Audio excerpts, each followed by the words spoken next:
జామ చెట్టు. ఇది 1.5 సంవత్సరం నుంచి కాయలు కాస్తుంది. చిన్న చెట్టే బాగా కాయలు కాస్తుంది. ఇప్పుడు ఇది మూడోసారి కాసింది. ఇది గ్రాఫ్టెడ్ మొక్క. దీనికి అప్పుడప్పుడు ఇట్లా కటింగులు చేసుకుంటుండాలి. ఇట్లా ఈ చిగుర్లు ఉంటాయి, చిన్న చిగుర్లను ఉంచుకుంటే ఇట్లా పువ్వులు వచ్చి ఇట్లా చిన్న పువ్వులు కాయలు పడతాయి. కాయలు పెద్దగా అయినాక ఇట్లుంటాయి. ఈ చెట్టు పెట్టి 1.5 సంవత్సరం అయింది. ఇంట్లో ఒక చిన్న ప్రాబ్లం ఏమంటే ఇట్లాంటి తెగులు వస్తుంటుంది. చిన్న తెగులు, తెల్ల పురుగు,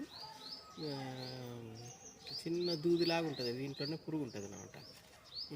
ఇట్లా దీనికి వేప నూనె కొట్టుకుంటే, వేప నూనె నీళ్ళల్లో కలిపి కొట్టుకుంటే పోతుంది. మనం ఎర్రమట్టి, వేప చెక్క, కొంచెం ఇసుక, టెంకాయ పీసు ఇవన్నీ వేసి నాటుకుంటే వేరు తెగులు రాకుండా ఉంటాయి. ఇట్లా కాయలు ఇట్లా బాగా చెట్టు బాగా హెల్తీగా ఉంటాయి.